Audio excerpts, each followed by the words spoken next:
High Commissioner, the Honorable Ni Ayikwe Otu, was here as Attorney General during the Kufuor administration as well. And this was the youngest of the lots. The Honorable Jogate was Attorney General here after he had been Deputy Attorney General.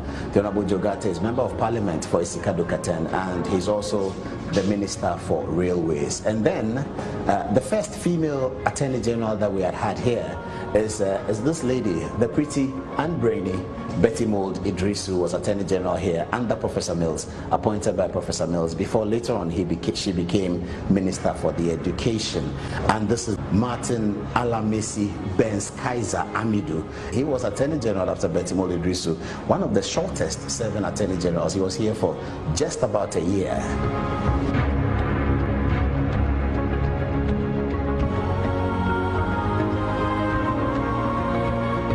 I, Godfrey Yeboah Dami, swear by the Almighty God swear by the Almighty God that the evidence I shall give before this committee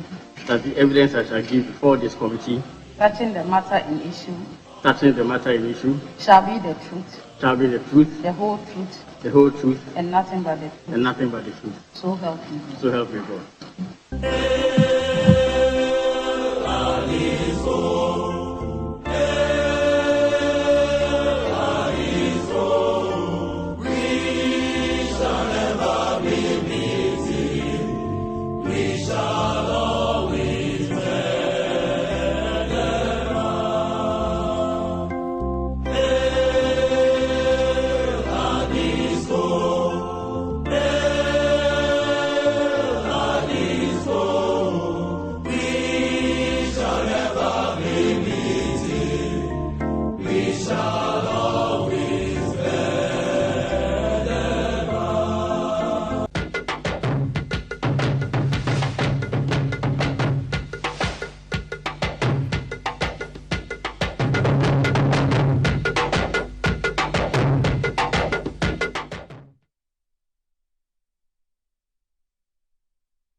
Good evening, viewers, and story for the late starts of the program. It's 28 minutes past the top of the hour at 9 o'clock. This is Good Evening Ghana. It's live and it's going to be feisty tonight. We do have an educational interview for you and another interview later. What's the story? This afternoon, story broke that at the High Court today during a trial cross-examination, I thought I had my earpiece, sorry.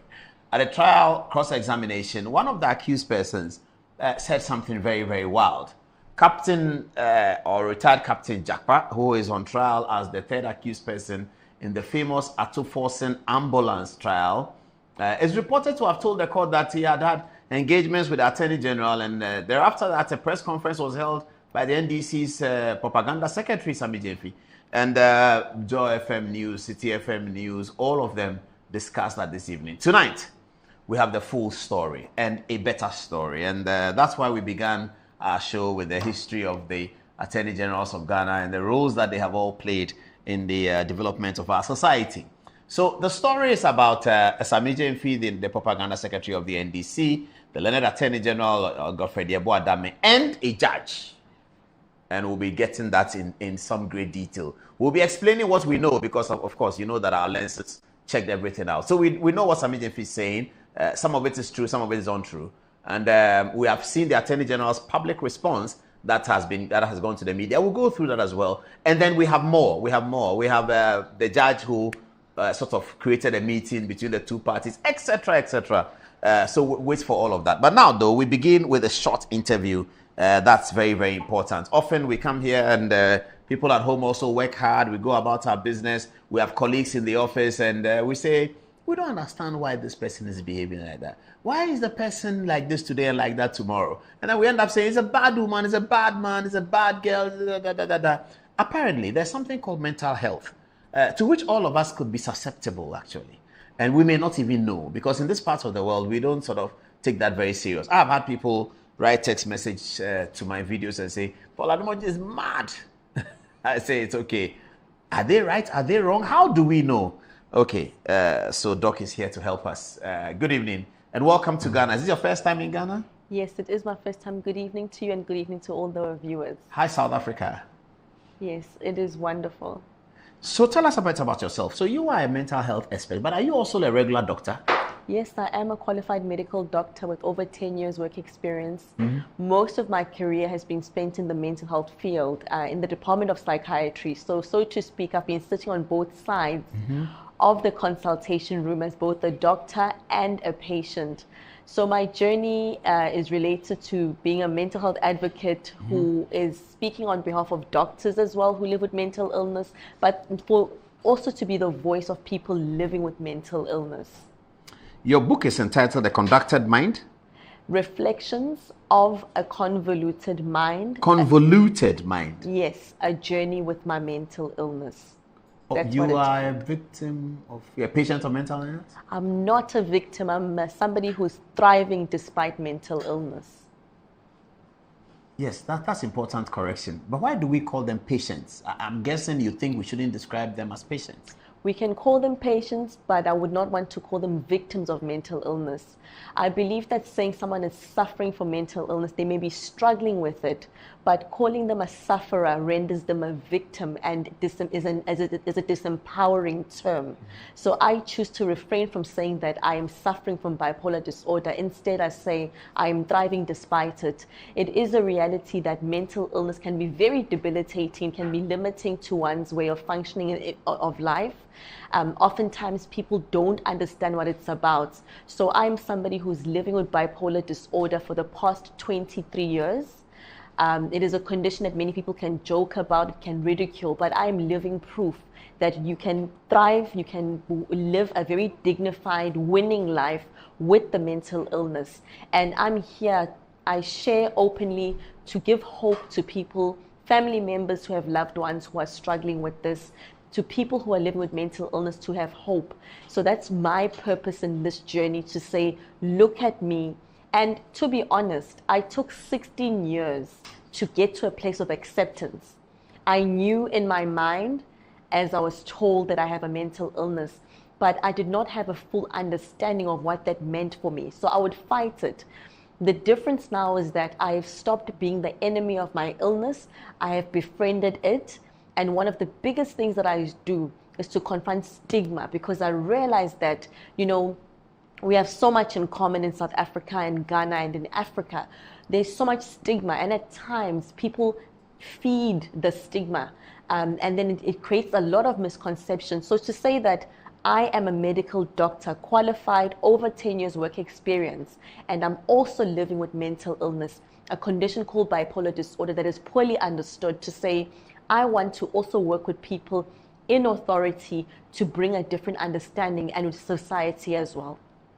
You said you had been a doctor for 10 years. Over 10 years. Over 10 years. Yes. And you have discovered your mental health status 23 years. Yes, I was diagnosed by a psychiatrist. I was 14 years old when I was diagnosed with mental illness. At the time, there was very little understanding about what that was. I could not have possibly diagnosed myself at the age of 14 years old. I was way too young. But I'm grateful that my parents pursued the appropriate support so that I could get quality of life, quality of care as well. My first contact with mental health care services was when I was 14. Unfortunately, there was little understanding, and as a result, stigma became my reality. Were your parents doctors? No, they were not. My mother is a nurse. My father was in financial services. But I'm grateful that they pursued the route that they took when they saw what they saw. But people try whatever they have in sight in order to get support. So the different avenues were pursued that were relevant to us. So prayer is very important, still important to me. Prayer? Prayer is important. Spiritual exercise, prayer. Yes. Do you say prayer? Like prayer to God? Yes, praying to God. Okay. It's still a very important part of my life, but it does not mean that it opposes, it does not mean that my condition is cured.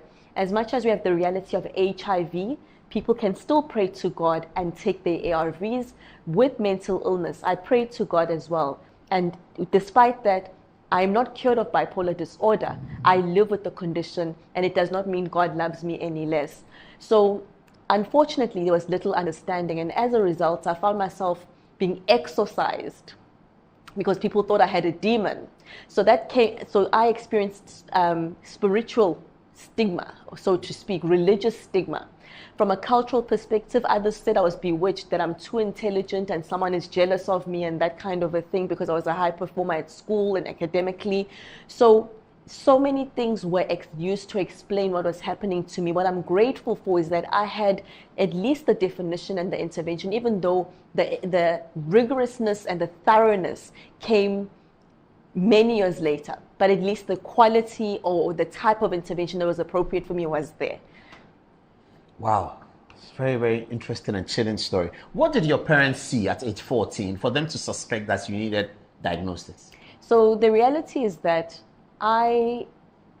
people initially explained it away as this is probably teenage hormones, she's being moody, because oftentimes bipolar disorder relates to fluctuations of mood and changes of behavior and so on. But my behavior escalated. I was believing that there were people watching me, that the television was communicating with me directly. I felt that billboards as well were like that. I was having racing thoughts, something called flight of ideas. So you were thinking about one thing or the other. It's like you can't control the way you're thinking. At that time, they hadn't picked up that there was something wrong. But when I started to become extremely paranoid, so that describes something called psychosis. I won't go too deep, too complicated, too much, but just to say that the symptoms became worse because no one could see initially what was happening. But when those things started happening and I was saying that I'm communicating with deceased loved ones, that's when there was concern. So you can say... You were saying that you are communicating with deceased, like your grandmother or yes, something who had passed? Yes. And you could see them? Yes, I was having delusions and hallucinations. That they were talking to you? Yes. Why is that?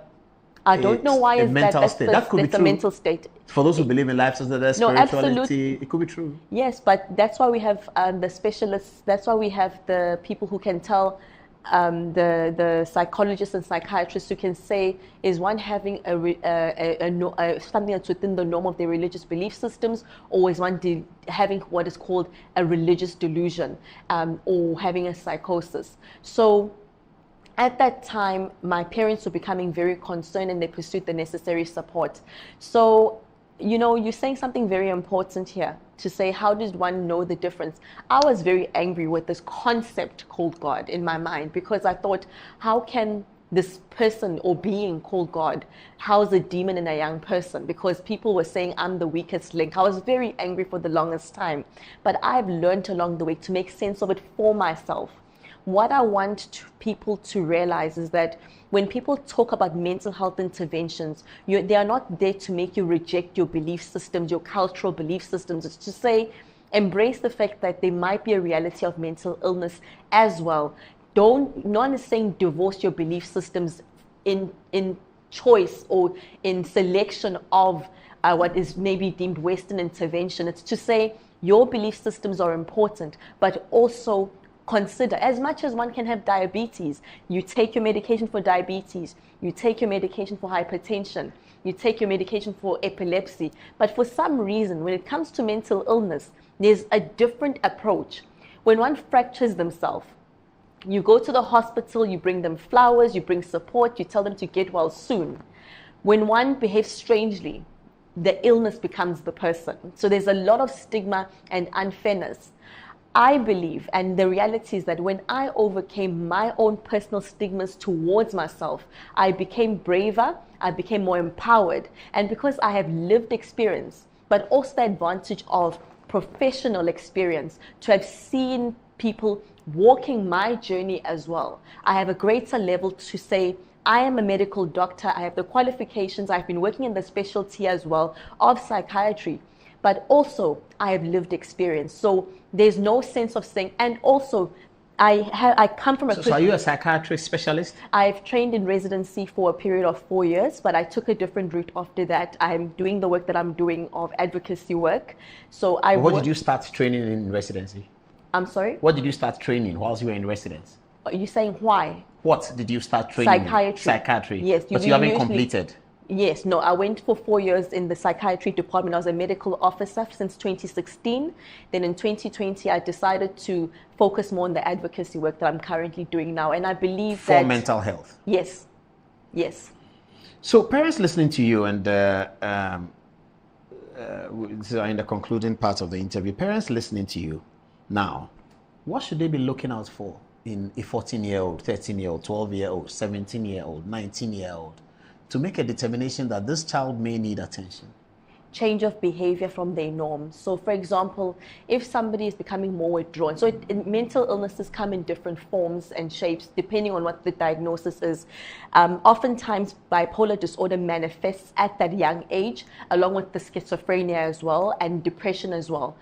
We have a problem related to suicide as well. So if you're finding that the mood fluctuations are becoming out of the ordinary, that it's deviating from someone's normal personality, it's very important to have a high index of suspicion that there may be mental health challenges and mental health struggles related to that. Mood fluctuations that are beyond their normal behavior. That's why it's so important that we don't wait until someone's behavior deviates to an extreme where there's violence and being a harm to other people and to yourself as well.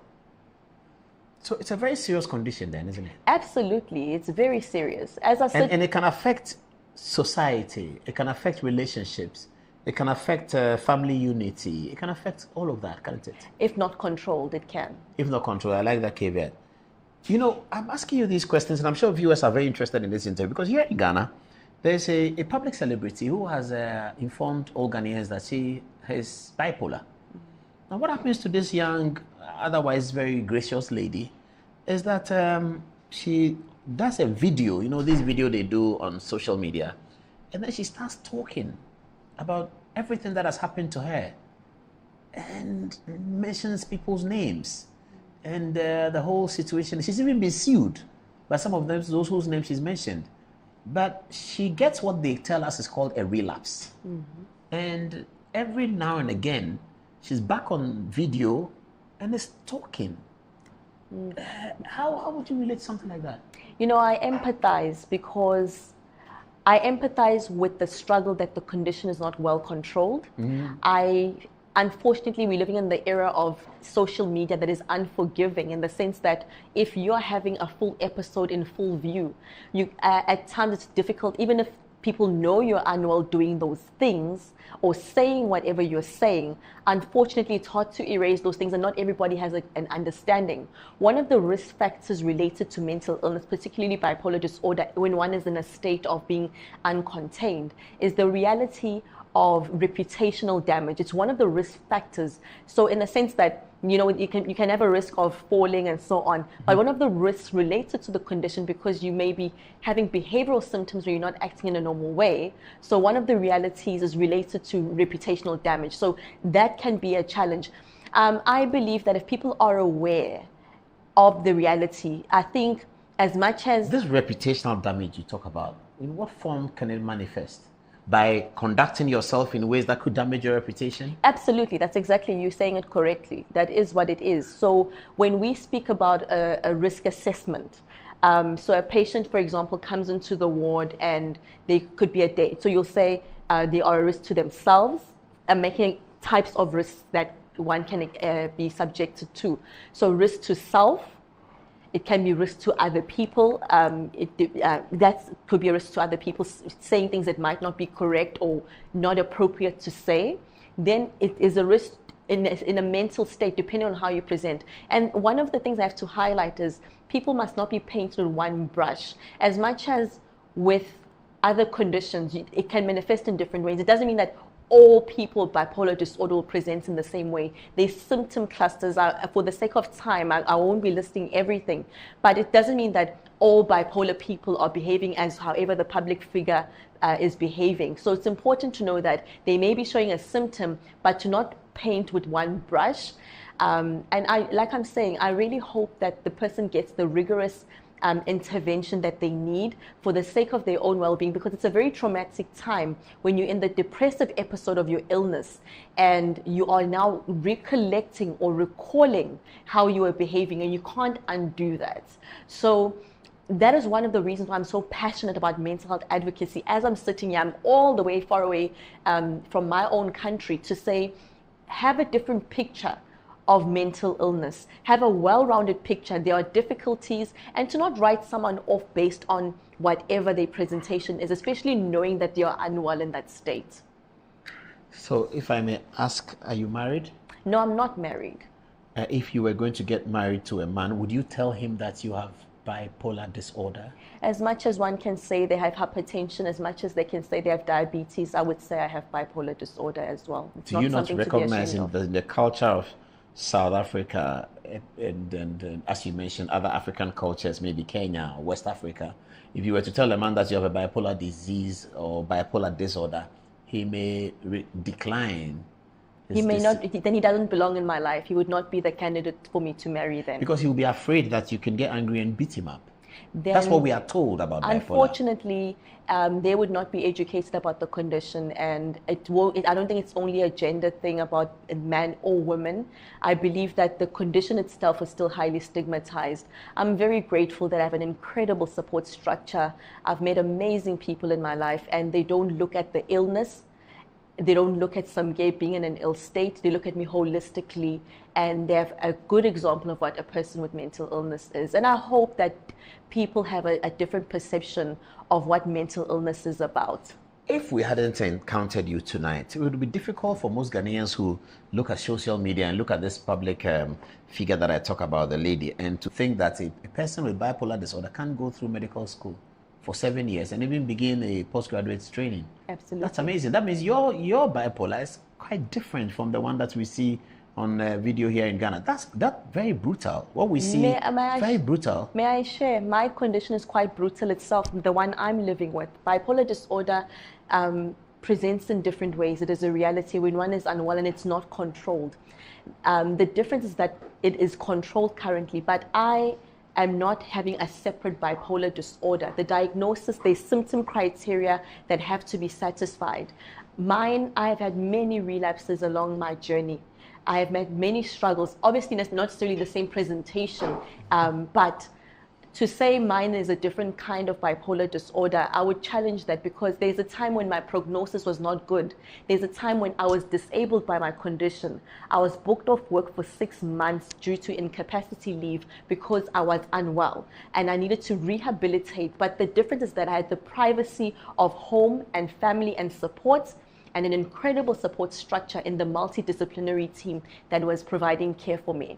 So I'm here to shift the thinking of what the condition can be and can do. To say there are people struggling with the illness. Let us not define them by the illness only and only see the illness. Especially, I think as well, if you have an understanding that this person is navigating this journey, I think the onus is on us to have an awareness and a greater level of compassion. I'm not saying to excuse. I'm definitely not saying to excuse, but to have a greater level of empathy and understanding when we know that somebody is in an ill state. Very, very interesting. So, when you were in medical school, did you have to stop for 2 months, 3 months, or you went through smoothly? Medical school was a challenge for me. My illness would trip me up because it wasn't as well managed as it could be. It wasn't optimized, let's say the word. So I was being admitted twice. Remember I said to you that I was having many relapses. The greatest amount of relapses I was having was not because of medical school. It was because of maybe the pressures that result, or time pressures, lack of sleep. Life can be stressful. It's a very stressful time in a young person's life as well. And I would be admitted twice a year, annually, for 2 weeks at a time. And a rotation is 6 weeks long. So if I'm in hospital for 2 weeks, have to recover for another week, that's already 3 weeks off the 6 weeks. So I am very grateful that I had incredible support in my professors. They knew my capabilities. I was doing very well. I did very well.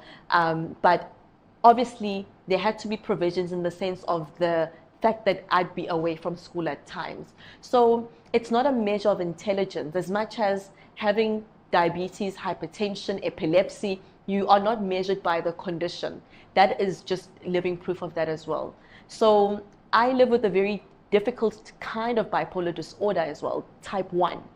But it is well controlled, and if it is well managed, well controlled, you can have an optimal life, amazing relationships, amazing friendships, and thrive despite the condition. I come to how, I guess, is that you in the photograph over there? Yes, it is me. Oh, I see. That's my book. Oh, that's your book, yeah. Okay. Are there any preventive measures of bipolar? Preventive measures to bipolar, so you can. Are there certain foods you eat and that you will not get it? Are there certain things you have to do so you don't get it? Is it a blood group type? Is it a genotype? Something? There's some research like that. You're asking a very important question, which is very important to inform people. So with mental illnesses, particularly with bipolar disorder, it's mainly due to genetic predisposition and hereditary. So probably someone in my bloodline, in my family history, somewhere in the family tree. I do know of a particular aunt that struggled with mental health issues, but they weren't as overt as what it presented with. So I do know that there's a genetic predisposition. It doesn't automatically mean that my child is going to have the condition. It just means someone who has never had mental illness or has never had bipolar in their family tree, maybe you, won't necessarily bring it on, won't have a So it's kind of hereditary. chance. Yes. So in Ghana, they say that when you're going to marry somebody, you have to check in their family whether there's madness. That's how they call it, unfortunately. And then if they find that your grand uncle was mad in the village, then they will decline the marriage, because it means that the person you're going to marry can begin to show the symptoms of the quote-unquote madness. That's how we call it, madness. Is it very unfair to label a bipolar disorder as madness? More than anything, I think it's very sad. I don't see madness when I see that beautiful young lady. I see a very capable and... Have you seen her? Yes. The one I'm referring to? No. I'm not talking about people's names. I'm saying the one that people are seeing on screen currently. On screen camera, yeah. Yes. In those genes is a medical doctor. So in those genes of what that so-called madness are the genes of a medical doctor, a very capable one. There's a chartered accountant in my family. There's somebody who has an economics degree. Yes. So yes. in that same family tree are those genes. So I will be very excited, and I'm looking forward to meeting somebody that doesn't judge me for my illness and has educated themselves about the condition so that they don't stigmatize at that level, because that's a part of stigma. Do you still get relapse? I have relapsed. What do you mean recently? Yes. Do you get relapse these days? No, not currently. My condition is controlled.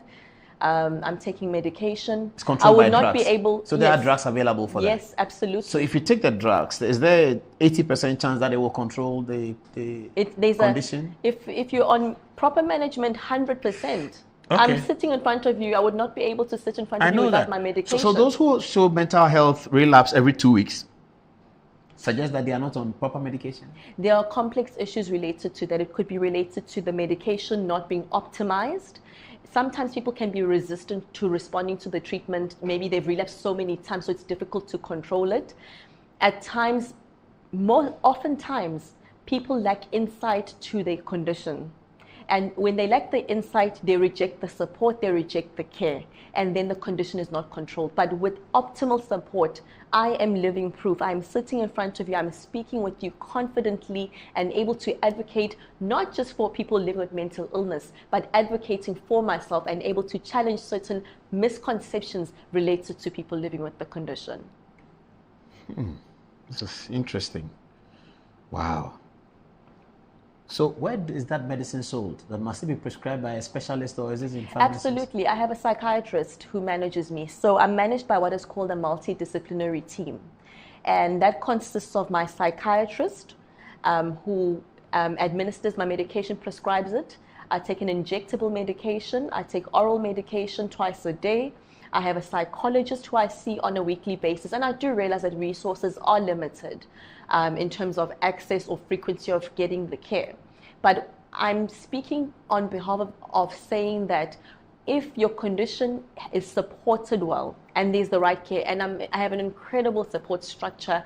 I'm accompanied by my best friend all the way to Ghana as well. Just people who see me in my strengths and my weaknesses.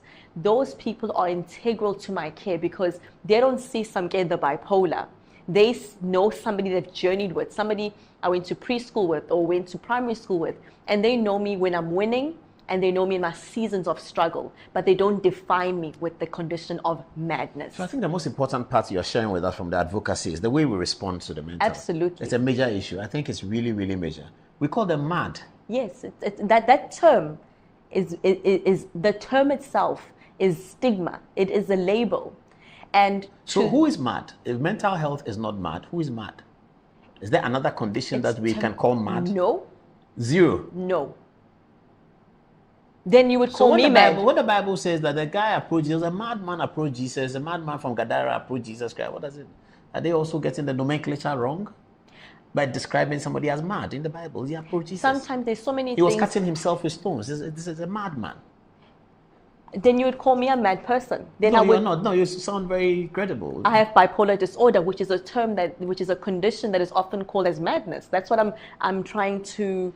Can the disorder, when it's not checked, get somebody to sort of quote unquote strip themselves naked in the street? Yes, it can. It can. That's what we call mad. Unfortunately, that discourages people living with the condition from coming forward. That is why I'm so passionate to clarify that some of the language that we use is not appropriate language to label people with mental illness, because it is the very term, it is the very word itself that makes people become ashamed. And shame itself is something that disempowers people and remain in a space of being unwell, and they come late or don't get the help at all.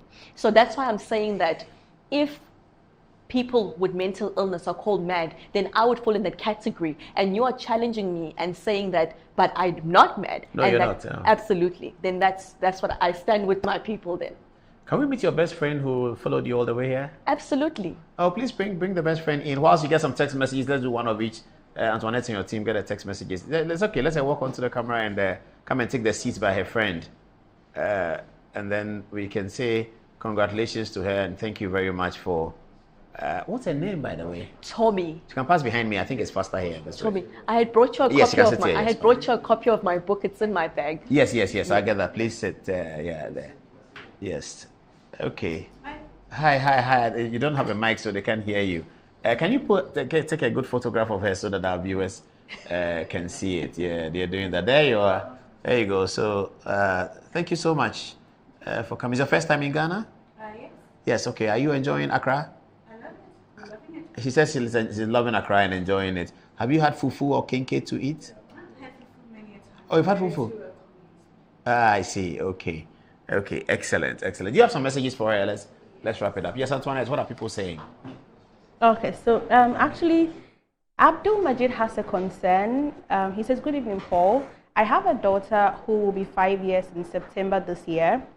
She always sits quietly alone when her colleagues are inviting her to play along. Sometimes too, you would see her do things beyond imagination. Her teachers even complain about her behavior of dissociating herself from her colleagues, which is not her usual behavior. What is your advice, doctor?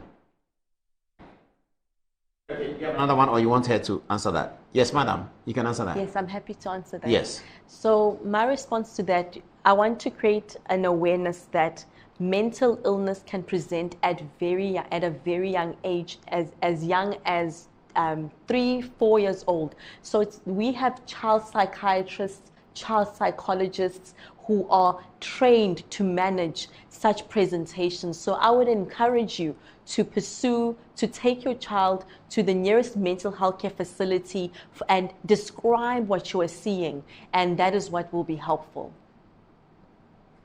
Right. Okay, another text. Ella, what do you have?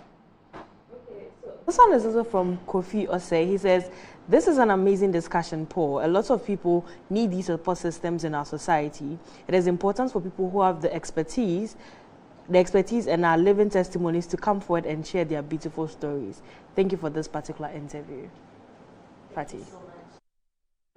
All right, so Samuel Kelly also says, as a health personnel, I would say anyone who attends hospital for treatment is called a patient, and in the mental health, the person is called client.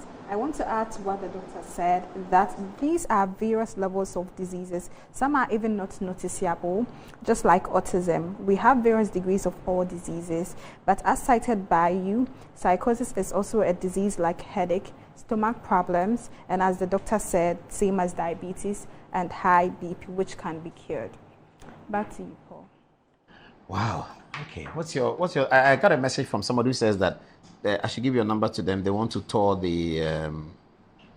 It says, please give my number to the lady, the doctor. I have events coming up and I want her to speak about it. I need her contact as well. I want to tour high schools with her in Ghana. Unfortunately, she's not in Ghana for that long. She's continuing her advocacy work around the world. When according to your calendar, when do you come back to Ghana? When I'm invited. No, but that's the truth. This is the start of a journey with Ghana, with the country of Ghana. I'm the mental health ambassador for the Melody, the psychiatric units in Accra. I was invited by Professor Ofori Atta. Mm-hmm. We met at a conference last year and we just connected so wonderfully in such an authentic manner. So I would not say that this is the end of me being in Ghana. Yes, my stay has actually come quite fast. The days have gone so fast, it's unbelievable. But it's the start of many visits, so we can always arrange. And I've shared my details, my website where people can read more about me. There's my social media where I'm advocating. I speak about it. I have a Facebook account, Instagram, and vocalmentality.com. So they can definitely reach out on those platforms. And that's the book. Is it selling in Ghana somewhere? It's available Reflections on a Convoluted Mind, isn't it? Yes. Okay.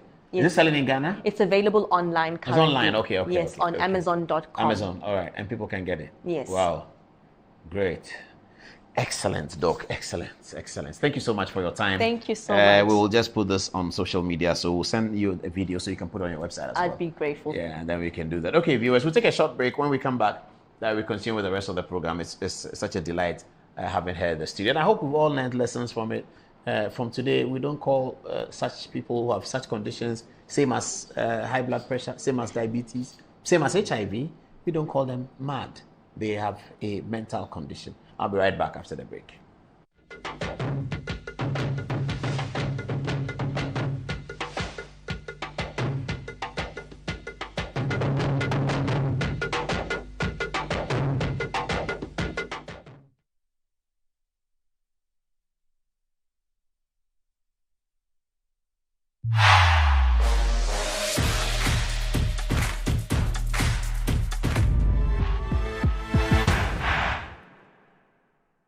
Fortune rice. It's me emu ediane biara. Yansio kakre bi pe. Emu no nkekamu. Na ne hwam ne dedie. Delicious.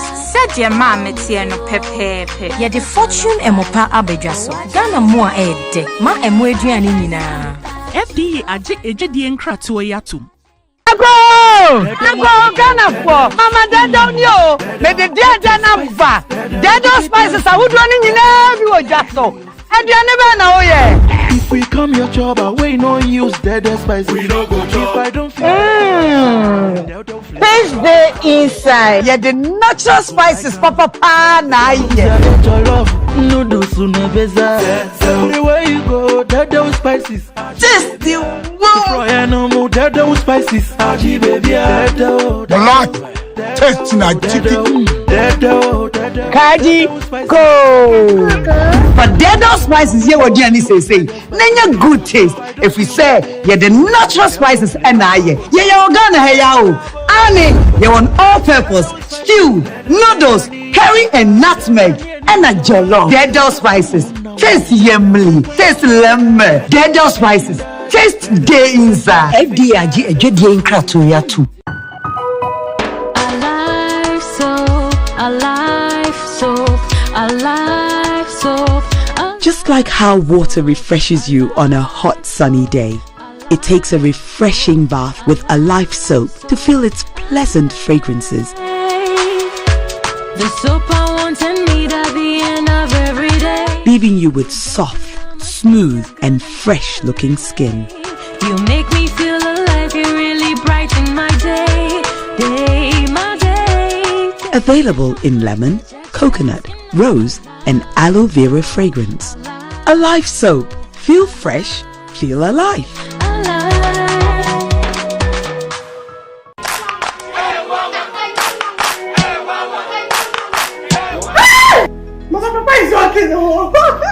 Plea Herbal Hospital. specialists in every kind of bone disease. Bar Herbal Hospital. Hey, baby, a saya will be Nanso, yari etimi sapa dompemu yari. Spinal cord, swelling of the arms, arthritis, bone injury, swelling of the leg with reddish color around it, and so on. See, Bar Herbal Hospital has special ultra-modern machine for checking up the body. I have tried them and I got good results. Try Bar Herbal Hospital.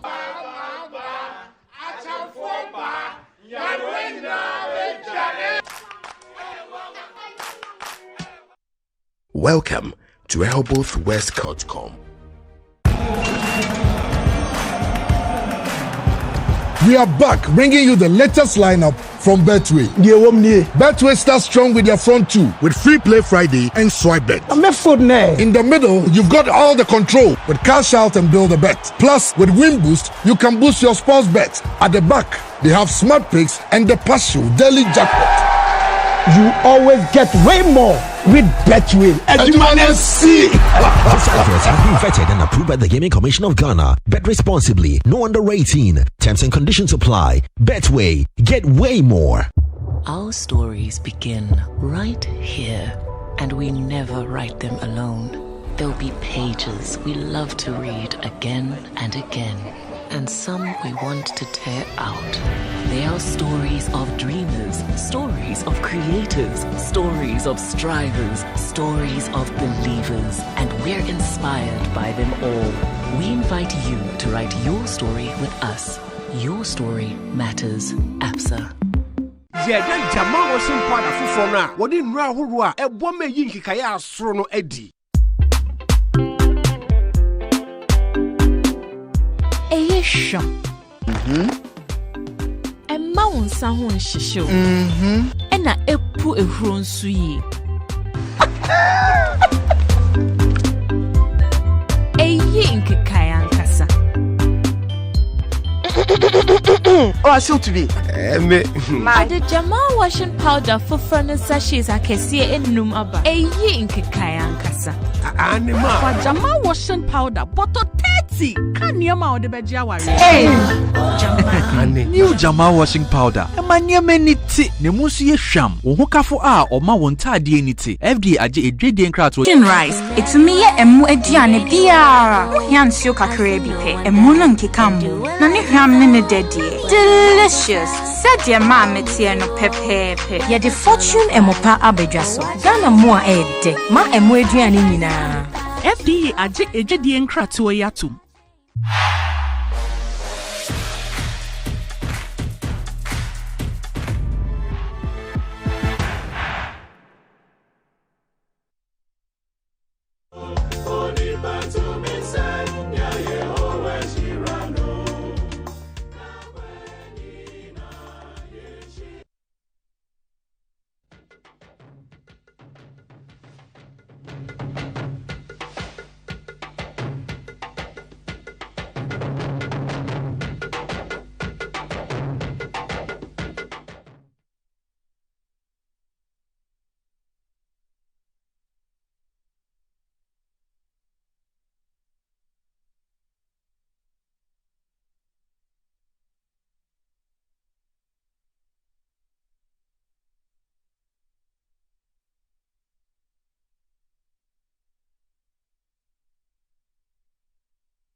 All right, welcome back to the show, and we are ready with the controversial story for today from the High Court. Before then, though, let me just show you this.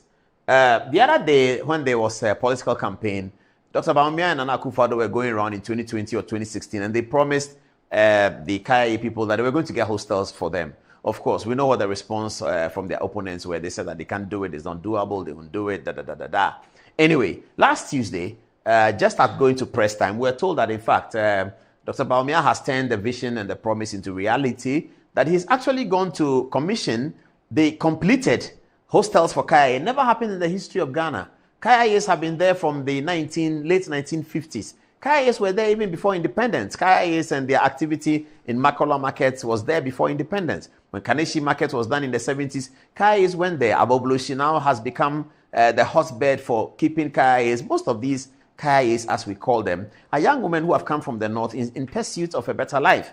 A lot of it has reduced because of free SHS, we must admit. So a lot of them can now, after GSS, when they are in their mid-teens, they can go to free SHS and perhaps find something to do later on different from Kayei. But by and large, historically, a lot of these young women have come to Accra to be head porters. That's what they call them. Head porters in the market, they carry your stuff for you and you pay them, stuff like that. They come with empty hands, they don't have anything, so they really don't have a place to sleep. So what they do is that they actually sleep in the markets. The markets where they work is where they sleep. In so doing, they are taken advantage of by all the men who are hanging around the market. Some of them are junkies, unfortunately. They take advantage of them, they impregnate them, they have children, they don't know where the father is. All of this goes on because these guys, after the day has closed, their activity, their life, and their destiny is left in the hands of the vagaries of the weather. The weather can fluctuate anyway. So this is what was happening. This is the compassion with which Dr. Bawumia moved and said that it is important for the government to take a decision. That these people are Ghanaians, whether you like it or not. Even if they are not Ghanaians and they are from Niger or they are from Burkina Faso, they are here discharging a service to majority of people who are Ghanaians. Let us find a way to put something in place for them. And so he proposed that the Kayei should have something like a place they can stay, just to stay, and have purer sanitary conditions so that they can live a healthy life. If they have children or when they have children, they will generate and grow these children in a much better sanitary condition than before. And so on Tuesday, Dr. Bawumia went to commission this. And what did they put here? The main objective of this Kayei empowerment program is to empower the head porters across the country with technical and vocational skills. Also, when you want to put them together and give them some training, maybe training in how to sew and stuff like that, you really can't find them because they don't have a place to stay. So if you go and look for them, they are not there. They are carrying a headpan somewhere. When they've come back, they are too tired to listen to you telling them that they should go and train something. But if you put them in the hostel, it's easier to get them. And so this is them. This is a team that worked on it. You can see Dr. Bawumia in the middle. Now, this is the classroom for the Kayeis. This is it. Now, anybody should tell me this is a bad thing. Anybody should come and tell me that this is a bad thing. They say Bawumia is a liar. He's Christian by day, Muslim by night. This is what he has been able to achieve. This is what he's done. And Kayei's have been there from Kwame Nkrumah's time. We know that. All the successive governments that have come after Kwame Nkrumah have seen the Kayei's, including the socialist governments and the revolutionaries who I'm always quarreling with. They saw the Kayei's, didn't do anything for them. They just came to shout slogans on us. I don't want to start talking about them. I'll be too angry. I'm very, very angry with the revolutionaries of 1979 and 81. They know that already. So everybody saw it. They didn't do anything about it. Alhaji Muhammadu Bawumia and Nana Akufo-Addo thought that this should be there. Akufo-Addo said, Bawumia, champion it. You're the vice president. You can champion nice things. Champion this one too. And there he has delivered it. Alhaji Bawumia has delivered it. This is it. This is him. I don't know how proudly he felt on that day. I mean, if I were him, I'd be jumping 17 times before I go and do the commission. I'll jump 1, 2, 3, up to 17. But he was still very calm. Dr. Bawumia is very humble, you know. Even in great achievements, just showing the certificate. He was very calm. These are the things that look at the kind of facilities they set for them. Perfect, similar to what you and I may have in our homes. Now, they have training rooms, they have dormitories, they have pantries, they have kitchen, they have clinic. Please get a Dr. Bawumia montage for me. I need to play the original, the one we say near Yehovah Shirano. I need that one. This is a clinic. This is the washrooms. This is the fire extinguishers. This is the CCTV, and they have 24/7 security. That's Dr. Bawumia cutting the sword. This is the edifice. It's sitting in Medina. In Sosu's constituency. Now, guess what? Medina is a constituency that the NPP don't have. It belongs to Sosu, the NDC guy, the young lawyer. But it doesn't matter to Dr. Bawumia. He could have decided, okay, let me shift this to Adenta, where Adenta today don't have. They should have came to Malidia's place. I have also West Wogon. They could have put it in Ayawaso West Wogon. That is a constituency we have. We won't do it in Medina. We'll do it in Ayawaso West Wogon and Medina. They are borders. And every Kayei can work in Medina and be in Ayawaso West Wogon. That's what some politicians will do. Dr. Baumia said it doesn't matter. Let it be in Medina because that's where a lot of these people are. And some of them are Muslims. Some of them are Christians. Some of them are traditional worshippers. In Christianity, some of them are Methodists. It didn't matter to him because religion is not important in the development of a nation. It is necessary for us to have spirituality. But where somebody is worshipping, it's not very important in terms of how you look at them. Every country must have spirituality. And I believe that any country that has developed and any country that is poor, the sine qua non is a certain spirituality that is not adding up for the poor countries and is adding up for the rich countries. It is spirituality. We understand that. But don't look at people as if they are Muslim, therefore this, they are Christian, therefore that. This is what he did. He didn't care whether the person coming in is Christian from Pentecost, Christian from ICGC, Christian from Catholic, Christian from anywhere. This is the edifice. Oh, look at the delight. Look at the delight on this. Even the policeman is surprised. Please, viewers, look at this policeman. He's surprised. He's surprised at how the women are excited. He's shocked. This is what happens when, look at their dormitory. This is their dormitory. You know, this is the same dormitory that students have in Infantswim. They have it in Presec. They have it in Accra Academy. They have it everywhere. This is the dormitory. Mattresses have been procured for them. There are fans in the room. This is the plaque that was unveiled by Mahamadou Bawumia and Honorable Daniel Nikwate Tatos Glover, the original minister. Of course, Honorable Irina Toshi Adolate, the administrator of the District Assembly Common Fund, and they put the money together and they got this thing fantastically done. That's Dr. Bawumia, I believe, lifting the hands of the NPP candidates for Medina. I'm sure that's what he was doing. A little politics will do within it. And so this is a high table. Can I identify them? I can see Dr. Bawumia in the middle, Nikwate Glover, Irene Atoshi over there. And I believe this is the MP. I don't know whether that's the MP's wife. And Kofi also in council of NYEP is also there. And they went together and they did this. These are the women. And they were what is it? I'm sure they did some drama performance, something like that. This is the event. This is what it is. This is how these things work. This is politics. Politics is supposed to deliver the resources, deliver the goods for the people, promise them that you do this, make people's lives better. This is what politics is about. Politics is not about just shouting and talking. It is you shout, you talk, and you deliver. This is it. This is the politics. This is how 2024 election is going to be fought, on delivering. This is what Dr. Bawumia has done. He has delivered it. President Mahama was there. President Kufuor was there. Everybody saw the Kayei's. Every president in the Fourth Republic knew the Kayei problem. Every president in the Fourth Republic used the Kayei's to campaign. Every president in the Fourth Republic was expecting the Kayei's to vote for them. Nobody thought about where they would sleep. It's Alhaji Mahamadou Bawumia and Akufo-Addo. They thought about these Kayei's who are coming from there. Where will they sleep? Your candidate didn't think about it. Maybe you're watching me, your candidate thought about it. I don't know who is your candidate. But this is Alhaji Bawumia who has delivered it. Anyway, play the montage and let's get to this.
The Republic versus Kayei Atoforsen. Okay, big deal stories going on today. 25 minutes past 10 o'clock. Good evening. Welcome to the show. Now, this is the story that is going on, the big story for this evening's news at the close of day. Kayei Atoforsen, the minority leader in parliament, former deputy minister of finance, is on trial for something about ambulance. So you know the story about the ambulances. We had heard during the President Mahama era that government was going to procure an ambulance for each district or each constituency, some story like that. The Mahama era ended without these ambulances being procured. It appeared that the discussions for the ambulances had started through Parliament and through the supplier, a company now we know called Big C, with the representative of, in the person of Captain Retired Jakpa. Nice guy. You know, I like soldiers. And I think Jakpa was a recce officer. I think so. So yes, I especially recce people, I like them. All right. So Captain Jakpa is a former military officer, but he stopped the militaries into business, and he sort of represents this company called Big C. The allegation is that letters of credit were exchanged, and somehow some amount of money was committed to the process, and no ambulance came out of it. So that's the subject matter of the trial. That has been going on for a while. Okay, Kayei Atoforsen involved. Many people have been talking about this trial in different ways. Okay. I have to confess to viewers that even me, because I happen to know the Attorney General, as many people, or those of us who were in Legon at the time he was there, all know him. I have had people telling me that, Charlie, tell your man that this is Atoforsen matter. And occasionally I don't like to talk about his work like that, but especially unfinished work.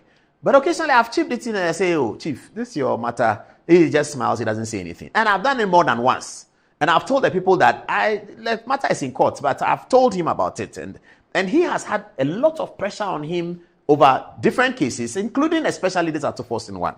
Anyway, so today in court, whilst the matter is going, we have to say that there are 3 accused persons. One of the accused persons is gone. The prosecution have released him from the matter. I'm not so sure why, but both parties are aware that the prosecution has asked one person to step down. He's no longer being prosecuted. Now, Atoforsen is still being prosecuted with Jakpa. So today in court, during I don't know whether it was examination in chief or it was cross-examination, I think it was examination in chief, during Jakpa's interview by his lawyer before her lordship, Justice Efiasewa's court, the accused person appeared not to be forthcoming with information. And I'm quoting my reporters who were in the court. The accused person appeared not to be forthcoming with the information.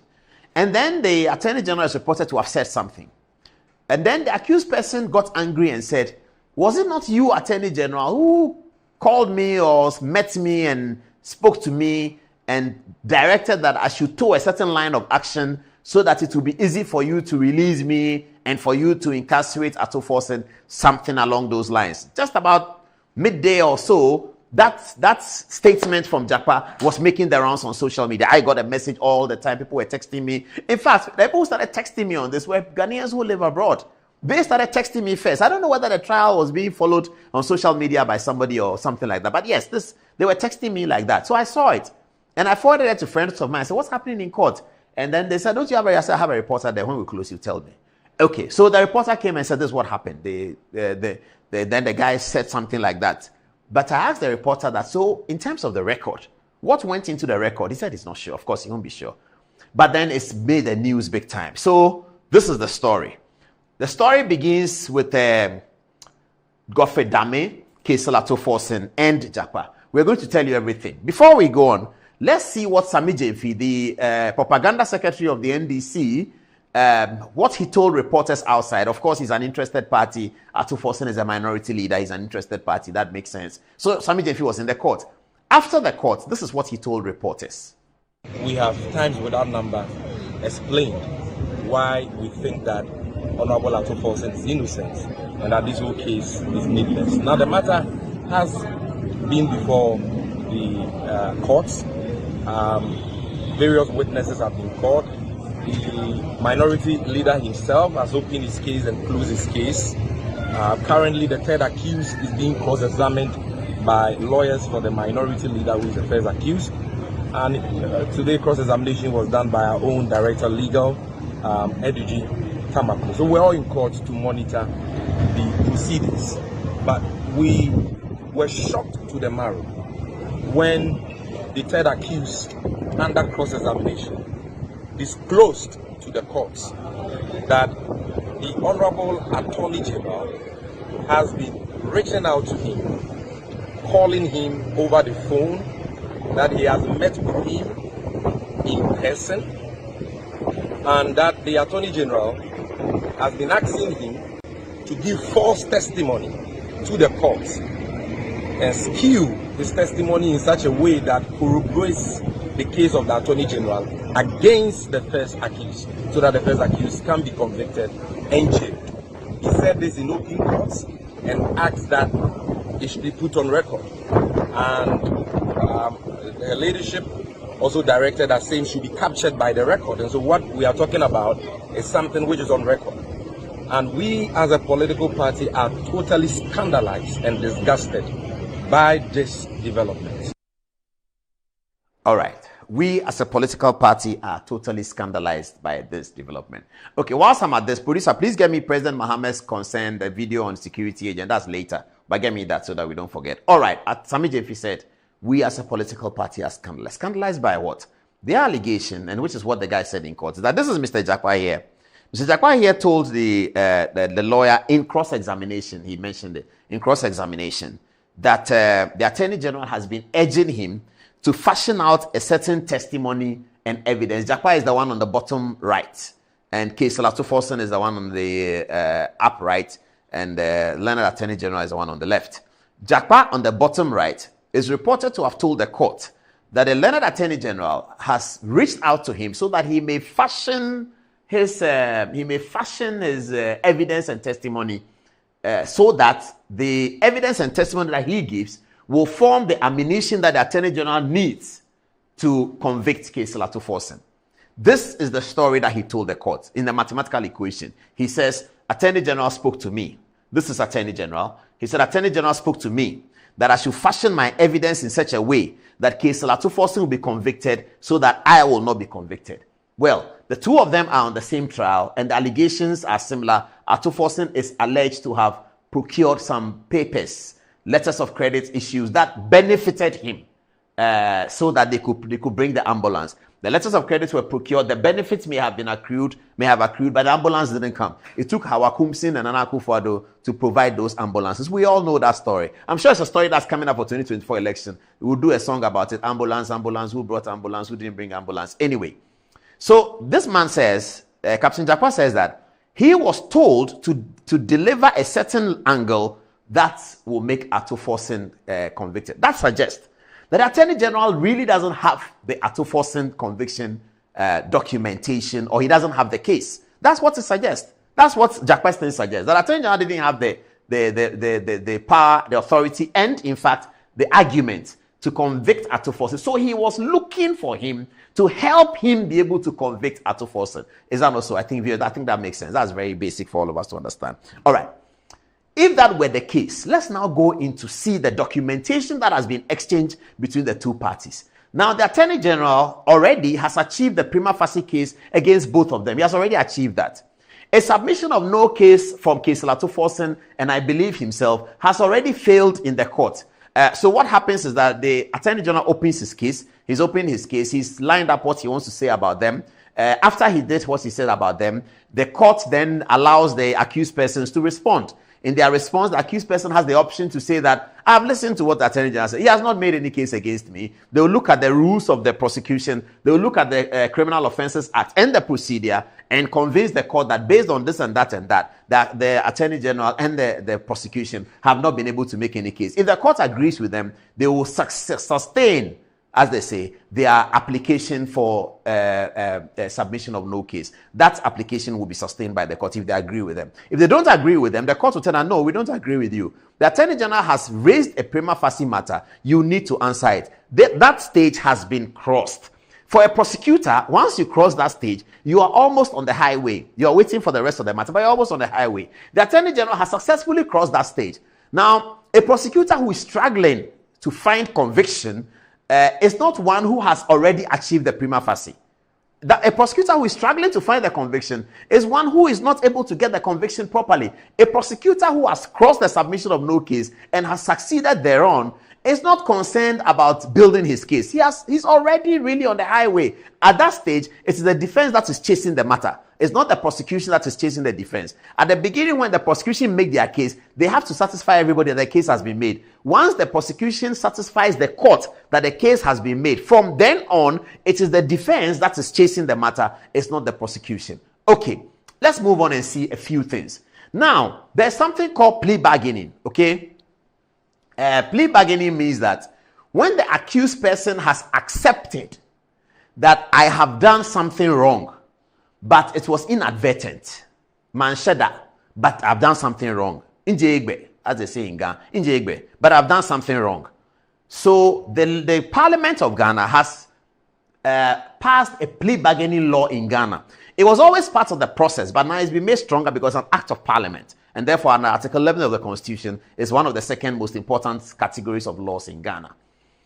Now, that plea bargaining has been passed. The meaning of plea bargaining is that I have accepted that what I did was wrong, but I feel that I should not be punished for it. In lieu of me being punished for it, whatever loss that has been occasioned, I will pay for it. Viewers, let's get that clear. What is the meaning of plea bargaining? Plea bargaining means that the accused person says, I have accepted what I did. I have accepted it. I'm not worried about that. When does plea bargaining come? Plea bargaining comes after the Attorney General has made his case. And after the defense people have, the defendants, if you like, have tried to challenge the case, and the court says, no, you have a question to answer. At that stage, plea bargaining is open to the defendants. So defendants come and say, we have done what the Attorney General says we have done, but we don't think that we should go to prison. In lieu of going to prison, we will pay for it. Let's look at the next line of 3 letters that I'll show you, and we'll go back to Samije. If you don't worry, we are coming. We also heard about a judge's house where some meeting happened. We have all the details. We'll tell you tonight. Don't go anywhere. All right. Thomas Orban Law Consult, 27th April 2023. A letter written to the Honorable Attorney General and Minister for Justice.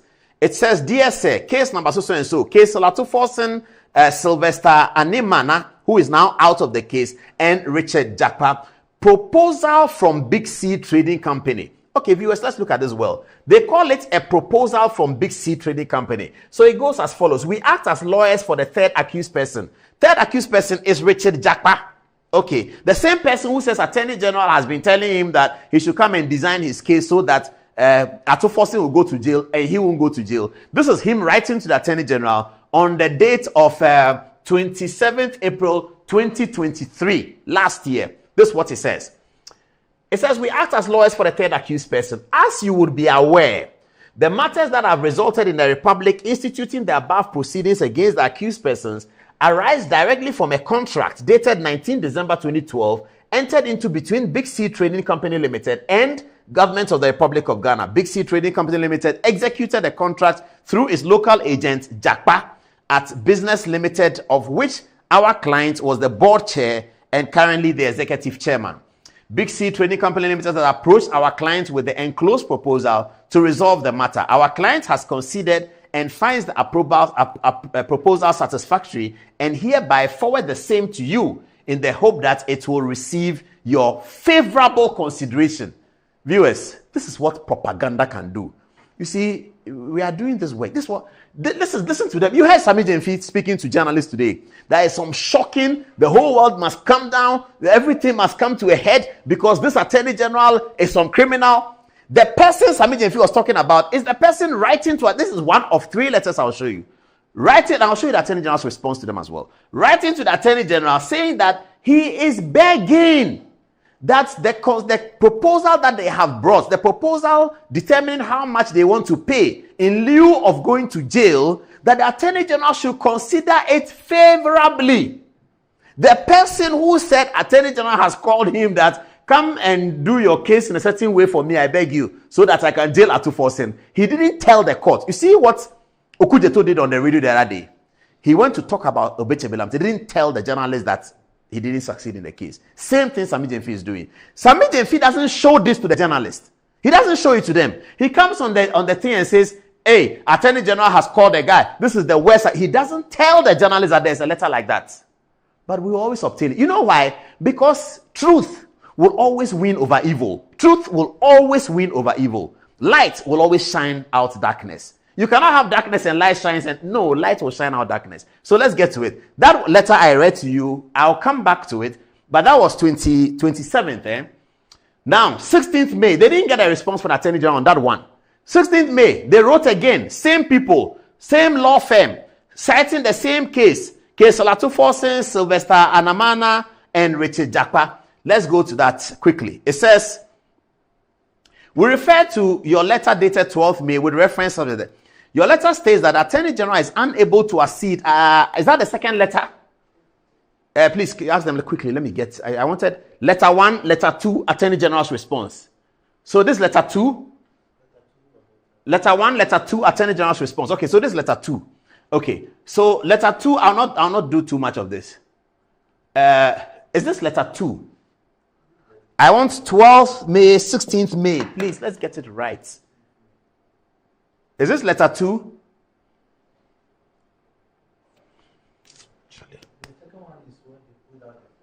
I need to look at letter 2. I'm telling viewers that letter 1, letter 2, I need to show it to viewers. Letter 2, before I come to the Attorney General's response. Okay, so this is 16th May. So I read 12th May. Thank you very much. I read 12th May letter. This is a letter of 16th May. Same reference. We refer to your letter dated 12th May. Your letter states that the Attorney General is unable to accede to our client's request to amicably settle the case for the reasons stated herein. In particular, you state that the proposal emanates from Big C, who are not a party before the case. Fantastic. So when they wrote to the Attorney General said, I'm not prosecuting Big C.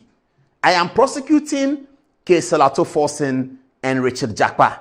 I don't know Big C. So listen, they write to the Attorney General back. The man who says, Attorney General called me that I should do my case well to help him. His lawyers first wrote in the name of his company that his company wants to settle. Attorney General says, I'm not prosecuting the company, so forget about it. If you want to settle, come in the name of the people I'm prosecuting. All right. Says your letter states that the Attorney General is unable to accede to our client's request to amicably settle the case before the reasons settle the case for the reasons stated therein. In particular, this is one of the reasons. In particular, Attorney General said that he's not prosecuting Big C. He said, you state that the proposal emanates from Big C, who are not a party to the case before the court. We, the lawyers, would like to note that Big C is mindful of the fact that it is not party to the case and therefore cannot directly engage in settlement negotiations without the consent or authority of the party. It is for this reason, the lawyers say, that the proposal for the amicable settlement was made by Big C to our client instead of directly to the Attorney General. Our client then informed the Honorable Attorney General that he was forwarding the proposal to the Attorney General for his consideration. For the avoidance of doubt, our client hereby confirms that while the proposal originally emanated from Big C, our client has wholly accepted the proposal. We therefore have the consent and authority of our client, the third accused person, to begin a plea negotiations with the Attorney General. Further, our client has brought your letter to the attention of the other accused persons in the case and have requested them to confirm their support for the settlement process initiated by our client. We trust that this clarifies the matter and we look forward to your cooperation in an amicable. You see, whether you like Godfrey Dami or not, he's a clever lawyer. You can't take that away from him. When he got the letter from them, and any other lawyer will say, okay, let's move on. He said, hey, stop right there. As if he knew today will come. Godfrey Dami knew that today will come. So he told them that, but you wrote a letter to me in the name of some company. I'm not interested. I am prosecuting accused number 1, Kayei Olatufosin. Accused number 2, who is gone. Accused number 3, Richard Jakpa. It is them I'm prosecuting. I don't know your people. C, Big C or small C or blue C or whoever. They should go away. The people write back and said, oh yes, we know that it is true. But for the purpose of this, we are clarifying this here. He said, we therefore have the consent and authority. Now, they submit if you read this letter. The man that you say that he says that somebody is asking him to do some case well, he was the one begging that he has understood that he has done wrong.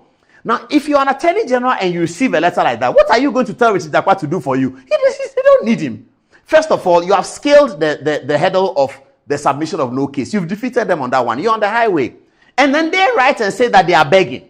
And then they are now saying that they who say they are begging, they are now saying that the Attorney General is the one who is forcing us. What kind of thing is this? Is it mental health or something? I mean, I just discussed mental health, so I'm sorry if I don't understand it. Sammy, if he showed this letter to the journalist on Tuesday, he's threatening a press conference on Tuesday. Show this letter to the journalist, read it out and see what the journalist will tell you. And media men, I'll send my reporters there. Or should I even come? Where are they doing the press conference? I'll be there Tuesday. Sammy, if I'll be there. I've missed attending press conference. It's been a long time. I want to be there. And I'll come with the letters. Sammy, I'll come with these letters to the press conference. I'll photocopy it and I'll share it for all the media before you start. Then when you talk, we'll say, answer this question. Go and bring your third accused who is talking what he wants to say in court. And let him answer the question that as the third accused, did you write to the Attorney General begging that you have committed the offense and that you will pay? Did the third accused access plea bargaining? Has he done that? Has Kayei Atuforsen access plea bargaining? Have they done that? I mean, this country, this kind of propaganda, they are taking it too far away now. That's why I refuse to call Sami Jemfi Communique. He's a propaganda secretary. They removed the name propaganda when Damboche was shouting on them. Now they are acting propaganda and then they are calling it national communication officer. Okay. So this is another important letter. Thank you very much, Mr. Producer. Auburn Consult. They wrote again. This letter is dated 24th May. Okay. They wrote again and said that we refer to your letter 12th May and the response of 16th May on the above subject. Your response states that your client confirms. Is this letter from the Attorney General? Yes, it's the Attorney General now writing to the lawyers. Very good. He says, we refer to your letter 12th May and your response dated 16th May. And on the above subject matter, which was received by us on Friday, 19th May. Your responses states that your client confirms and adopts the proposal made by Big C in order to commence plea bargaining negotiations. Your letter further states that you have brought a copy of our letter to the attention of the other accused persons with a request for them to confirm their support and participation in the plea bargaining process. We wish to inform you that the terms of your proposal are unacceptable. Attorney General wrote back to them. So you saw it. They wrote letter 1. Attorney General says, I don't deal with Big C. I'm not interested. They wrote letter 2. Oh, sorry. Big C is the company. But we have confirmed with Richard Jakpa. He says that he agrees. He wants to settle. We are also going to talk to Atuforsen about that. Attorney General says, no problem. Do please yourself. They finish everything. Attorney General says, hey, your terms are not acceptable. Do you know why they are doing that? As I said, because once the submission of no case has failed, the prosecution is on the highway. That's what it is. Once the submission of no case has failed, the prosecution is leading, the defense is chasing. When the case starts, innocent until proven guilty, correct? They fold their arms. Attorney General, talk less here. He will talk after several weeks. And then they say, my lord, did you hear him? He has nothing to offer. My lord, we submit no case. The guy has not made any case against us. The judge will read it and say, by court. This court recognizes that a case has been made against Kayei Atuforsen and Richard Jakpa. In the circumstances, the court orders them to open their defense. By court, pam. When that by court comes, the Attorney General has taken the lead. The prosecution has taken the lead. The defense have now to be chasing because the court has said that prima facie, you have a case to answer. If you don't answer that case, well, you go to jail. So the court has heard that it looks like you have done something wrong. Now, give us your explanation. If you don't give a good explanation, you are going to jail. However, Ghana is a modern country. Parliament, led now by Alexander Afenyo-Markin. Parliament is led by Afenyo-Markin now. Parliament has passed the law that, listen, Ghana, let's not do this to ourselves. If somebody has committed an offense and he says that I want to pay, allow him to pay. He has to just negotiate with the Attorney General. So they then wrote to the Attorney General, Attorney General, we know that you are in the lead. We know that your case has been made, but we want to accept plea bargaining. We want to pay. Okay. This is another letter here, 12th June. It's written to the Honorable Attorney General. It says, we refer to our previous correspondence on the subject, including your letter of 8th June. You stated in your letter that the revised terms of our client's proposal are unacceptable. Okay, they go on. Our client continues to hold an interest in having this matter resolved amicably. We will therefore be much obliged if you would advise the terms that your office would consider acceptable for our client's consideration. Our clients looks forward to hearing favorably from you on this one. Fantastic. This is the last letter that Sami Jemfi's guy, who is saying that Attorney General has done something. What Sami Jemfi's guy, who is saying that Attorney General has done something. That's Sami Jemfi's guy. Have they put Sami Jemfi's? Yes, Sami Jemfi is here. Sami, how are you? Please read the letters and Tuesday bring it to the press conference. The one that Sami Jemfi is saying that he says that the court is chasing him, Attorney General is asking him to give some good account. He is the one begging, please put the last letter on again. I'll come back to that. Put the last letter again. I think we have 10 minutes, don't we? We have 10 more minutes. Oh, but it's only 10:51. We have 10 minutes. We refer to our previous correspondence on the subject, including your letter. It says, you stated in your letter that the revised terms of our client's proposal are unacceptable. Our client continues to hold an interest in having this matter resolved amicably. We will therefore be much obliged if you would advise the terms that your office will consider acceptable for our client's consideration. Our client looks forward to hearing favorably from you. Now, the Attorney General says he doesn't accept their terms. And they are asking that the Attorney General should change, he should try and give them what he would accept. They are so desperate that they want the plea bargaining. So they say, okay, if you don't accept these terms, tell us the one that you will accept. That's about it. That's what they are saying. This is the matter. This is the whole matter. Now, let's go back and see what Sami Jemfi said at the end of it. Let's hear the propaganda. Now, having seen all these viewers, now let's see what Sami Jemfi is saying.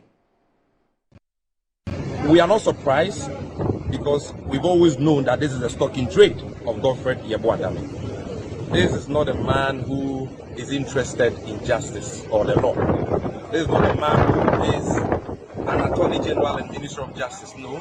This is a devious character with no honor whatsoever, no respect for justice, no respect for the rule of law, no respect for the rights of accused persons, and who always go about manipulating judicial processes to get his way at all costs. And so we are not surprised at all that today his sins have found him out. We are not surprised at all that today his cup is full.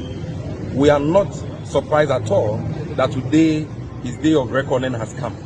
Because, you know, in a race between good and evil, evil can always take the lead, but good will always win. He's been doing this over and over again, and we have a cause to lament this to the media and the good people of this country time and again. You've been asking for evidence. Here is your evidence. Godfred Dame is not a minister of justice, but a minister for injustice.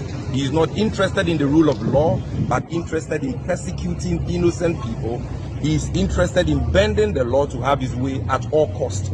And if he can go to a witness and seek to influence the witness, to quote the witness, coerce the witness to testify, okay, in a manner that will help him achieve his aim, then he is capable of talking to a judge. He is capable of talking to a registrar.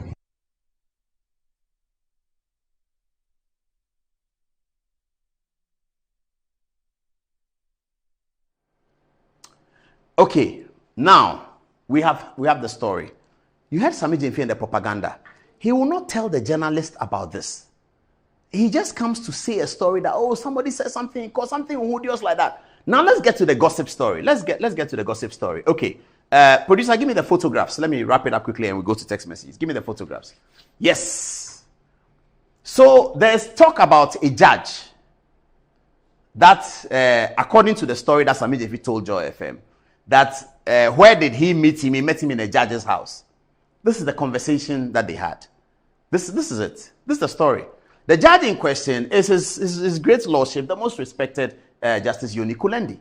And what is wrong with Godfred Dame goes to Justice Yoni Kulendi to meet with Jakpa and tells him what he has to tell him. Jakpa is the one asking for meetings. Jakpa is the one writing plea bargaining requests to the Attorney General. Jakpa is the one sending the Attorney General text. Now, if they want, the text that Jakpa sent to the Attorney General, do they want us to publish it? It is coming. If Sami Jemfi comes on Tuesday, we will be here on Tuesday night. We will publish the text. Jakpa, the text you sent to Attorney General, we will put it on TV. They've told me that even my own I shouldn't put it. This one will put it on. The text you were texting the Attorney General, the things you were telling him, begging that you want the matter, begging, we will publish it.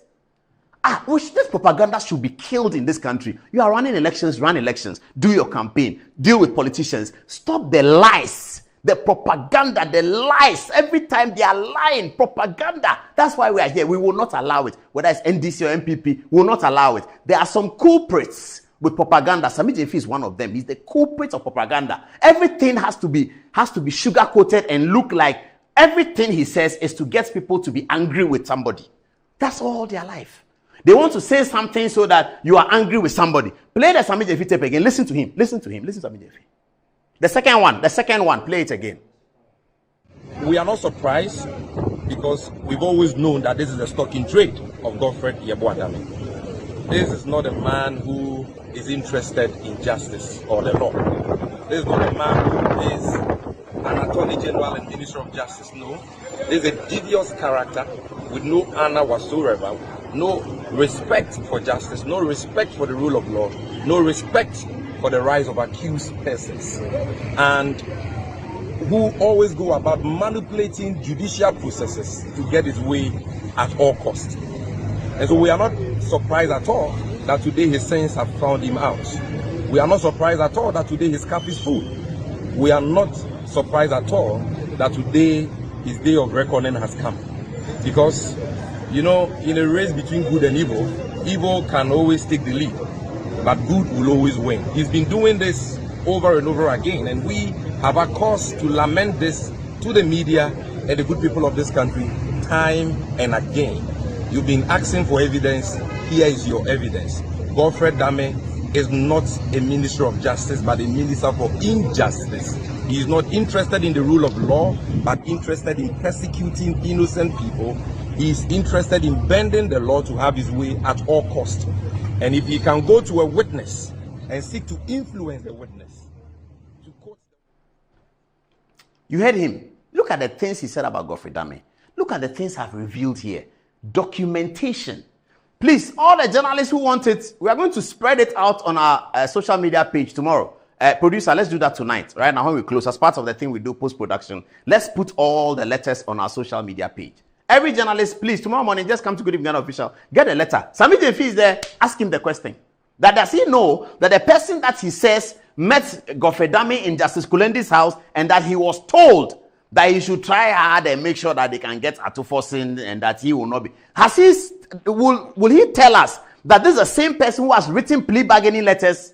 He has written plea bargaining, letter 1, fail. Letter 2, fail. Now he says, Attorney General, whatever you want, you tell me whatever you want and let me do it. That's what it is. Letter 1, Attorney General says, I'm not dealing with your guy. I'm not dealing with your guy. That's letter 1. Attorney General says, I'm not dealing with your guy. I'm not dealing with deep sea, blue sea, whatever.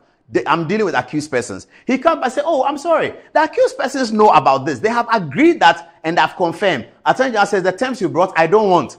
Then they come and say, Attorney General, you tell us whatever you want, we will do. Anything you want. Because you know why? They are in the court and they've seen the court process. They've seen their submission of no case collapse. And they've seen the prosecution leading them in the track. And they know they have to catch up with the prosecution. Otherwise, something significant is going to happen. This is the story. Nothing more, nothing less. Forget about Sami Jefi and his propaganda. He's a nice man. He's my colleague from Christ Embassy. But when he comes to speak politics, let me remind Sami Jefi that Godfrey Dame is not on the ballot. Oh. Godfrey Dame is not on the ballot. Alhaji Muhammadu Bawumia, the one who has opened Kayei at Madina, he is the one on the ballot. He doesn't have a running mate yet, but he and Damboche is his campaign chairman. Bawumia is on the ballot. Yeboah-Dame is not on the ballot. Please, NDC police, are you fine with that the person on the ballot, not on the ballot, is the one they are attacking? Okay. Mr. Jakwa, Captain Jakwa, and this is my Lord Justice Kulendi. I end the story here. Let's go and see what people have on text message, and then we continue the show. Fatih, what are people saying? All right, so coming from Christian Dan, so he says it's imperative to always keep trial of hard evidence when you are dealing with the NDC due to the ability to twist facts. Coming from Christian again, he says Sami Jefi is never interested in the truth. His preoccupation is to peddle portrait propaganda. Now Samuel Sunglo says, in the Honorable Atufosin's case, the NDC, upon realizing they are losing, decided to pull out one of the funniest courtroom theatrics I've ever heard or read from them. I'm a lover of courtroom drama series. I have, however, never heard of this.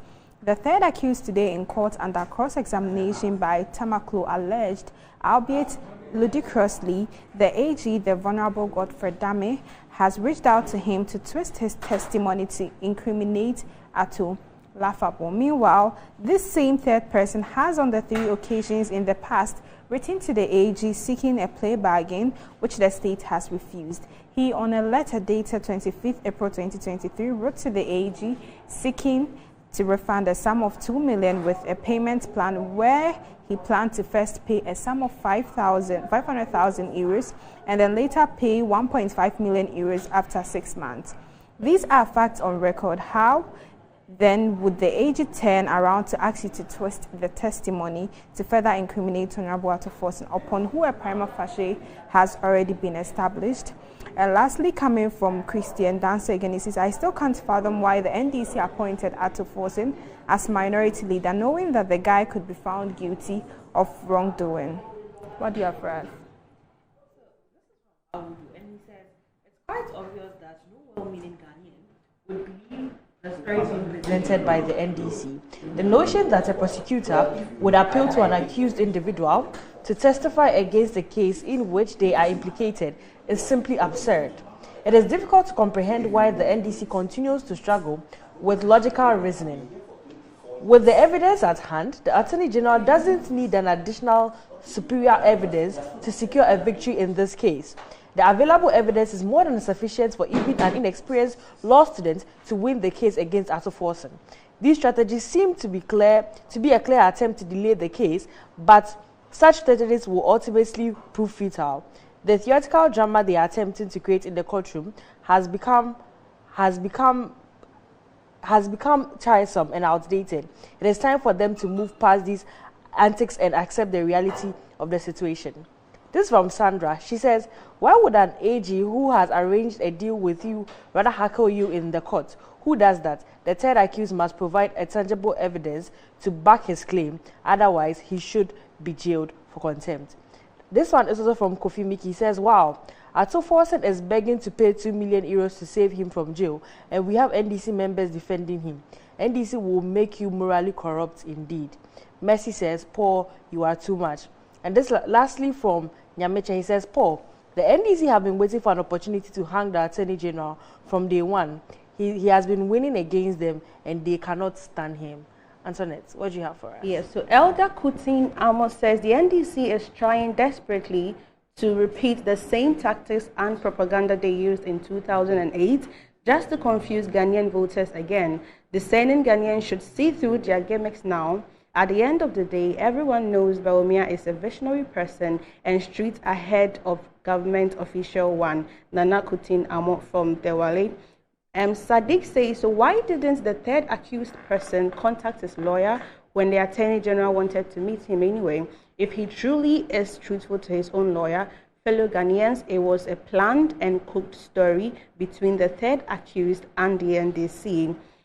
Mercy Ejekun says the NDC is plotting to defame the honest Attorney General for political gains, and these are actually very wild allegations. And lastly, Dauda Abubakar Sadiq says, good evening, Paul. Attorney General and Minister for Justice, Honorable Godfrey Dame, is a man of rule of law. The NDC is not happy with the prosecutions going on against their appointees, that is the former NCA boss, 4 others charged with causing financial loss, former Maslow CEO. Mahama in 2020 said the NDC members are not scared of the OSP nor the Attorney General. We are not scared. And now comes again and says, support my appointees who may be prosecuted. Mahama, 31st December 2017. Angelo. You see, watching us from Malcolm says, this plea bargain by Big C and its rejection by the AG was all over Ghana last year. I even wrote on Facebook that the Attorney General should reject every plea bargain and carry this case to its logical conclusion. He continues, now this Jackpot guy wants to hold doing cosmet lies, fabrication, pure fabrication, Typical NDC Machiavellian propaganda tactics. Aaron Jenny, watching us from New Jersey in the USA. Hello to you, Aaron. He says, John Mahama gave out headpans to Kayei, while Bawumia puts up modern hostel with health facilities and skills training. Which one do you prefer if you are Kayei? Aaron, you're being a bit... Anyway, this is from the Elephant Guards UPSA. It says, good evening, Paul. Indeed, Dr. Bawumia is a visionary leader who has gone at heart and has implemented progressive policies for the country. Again, okay, he makes the same thing about headpans and then the hostel facility. Also, Ahmed from Tamale says, so the NDC in this modern day of governance has a propaganda secretary. The NDC should ask the court for orders to get the telcos to present the voice calls between the Attorney General and Captain Retired Jakpa.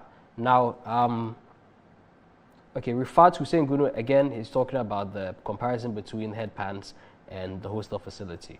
Okay, so lastly, we've got from... right, the message says, great journalistic job, Paul Adimotri and the team of Good Evening Ghana. Thank you very much. Paul, back to you. I mean, I'm just getting a lot of texts from former journalists who are telling me that, what is happening to our media people? As for today, you can't blame them too much. Sami Jefi walks out of court and says, and Tuesday he's going to hold a press conference. Sami Jefi, Tuesday, bring your press conference, but bring the documents as well. You have to show fidelity to the documentation. This is a legal process in court. You're a lawyer. Sami Jefi is a lawyer called to the Ghana bar. He's a solicitor of the Supreme Court of Ghana. He's been called to the bar and he's acting as the propaganda secretary of a decent political party, the National Democratic Congress. In fact, the biggest opposition party and a party that has been in government, I believe, more years than any other political party in the history of the Fourth Republic. So, Sami Jefi, please do show fidelity to the documentation in the court process. Don't just come and put a microphone in front of you and speak propaganda because there's a ballot box in December. This is the problem I have. They are always thinking through ballot box. Okudita Blackwa thinks ballot box. Every thinking is ballot box. I said something here. People said that I was too harsh. I said that because when they left school, they just came straight to politics. Everything they think about is ballot box. And that is how they are destroying the political fiber of this country. For those of us who have covered elections for a very long time, this kind of process is destroying the political fiber of this country. How do you just every day you are telling lies? Every day, and you know that what you are saying is untrue. You know that when the documentation comes, what you are saying will fall flat, but you are saying it because you are thinking about the ballot box of December. It is very unfair, it is very unreal, and it is almost immoral. Why should people do that? So if we are not here, all the media, nothing. They publish it today. There will be no investigation.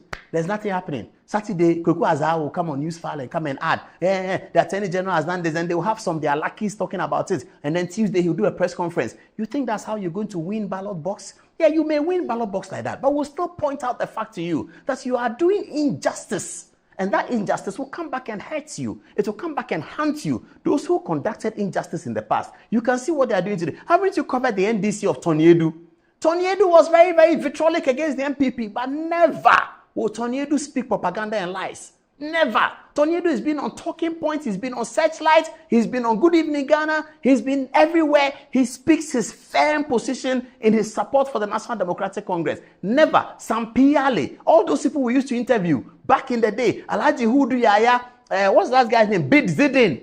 All those people we used to interview, they are NDC people. The people who brought Professor Mills to power in 2008. Guzitano, is he not an NDC person? What has happened to the NDC today? Every day, so could they talk black white and they are speaking lies. Why?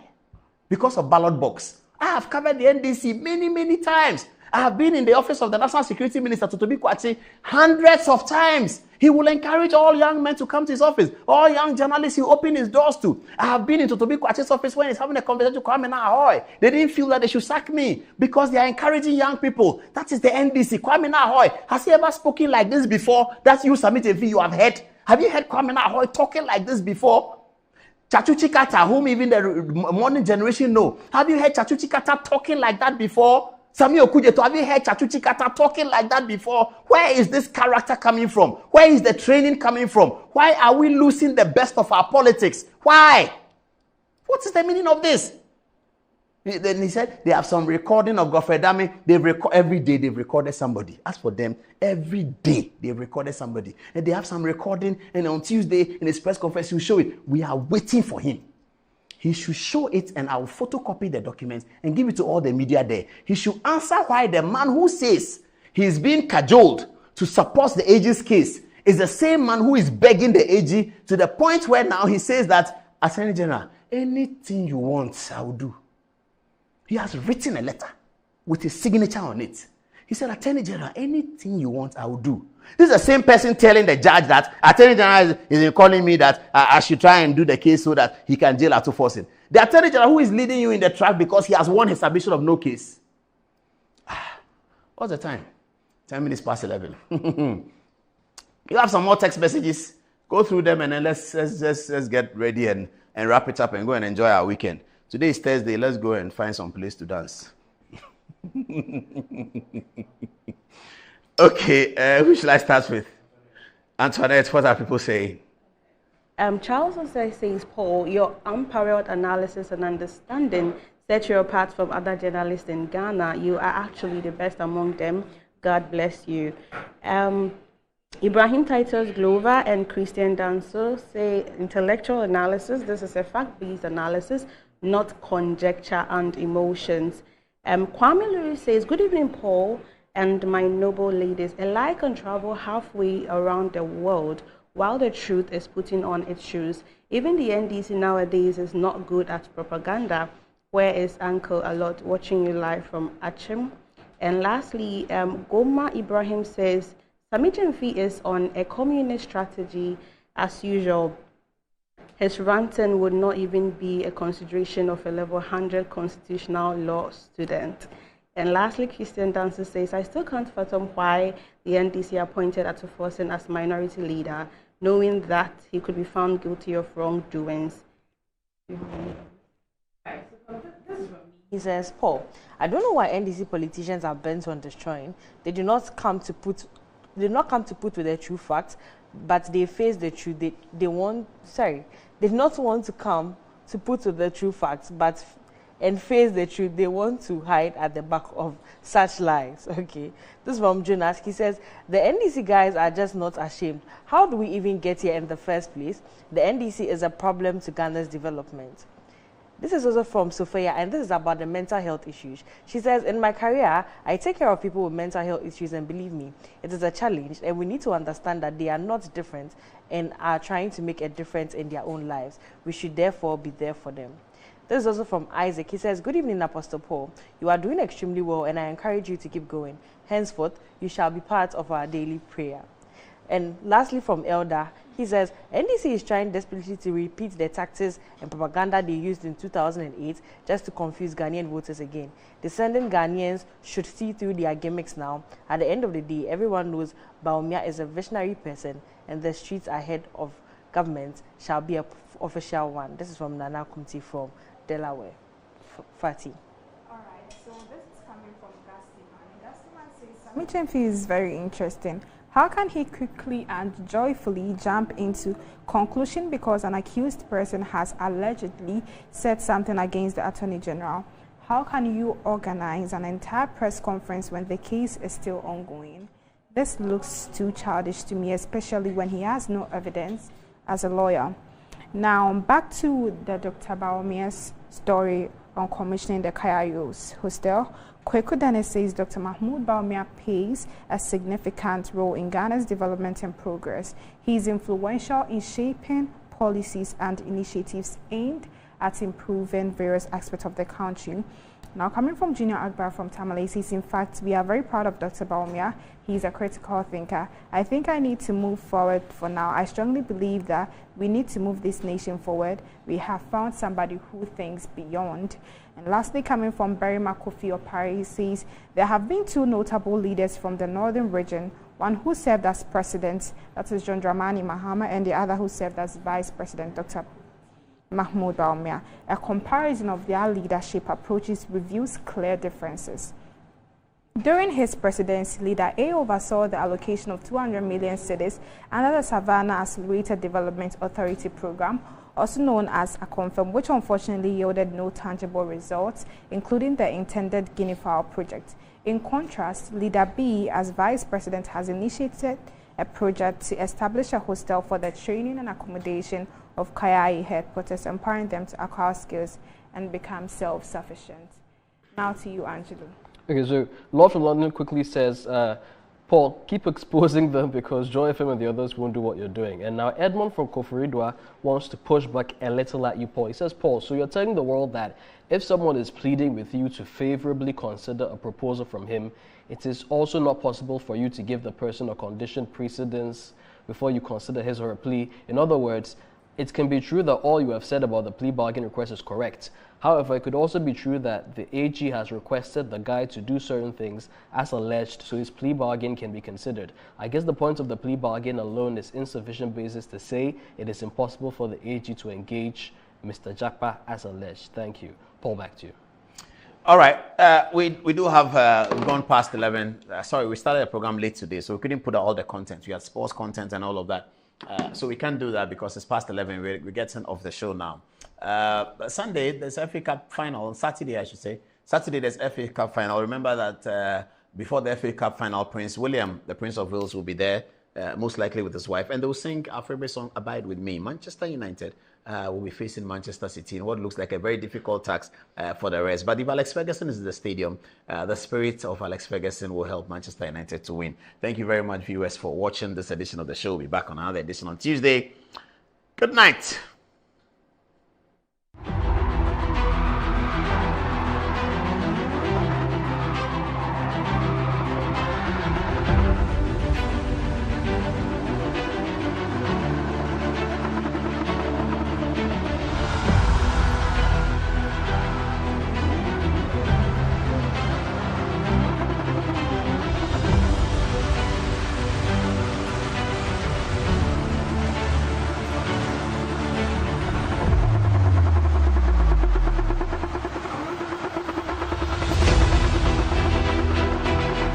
Fortune Rice, it's me emu ediane biara. Yansio kakre bi pe, emu no nkekamu. Na ne hwam ne ne dedie. Delicious.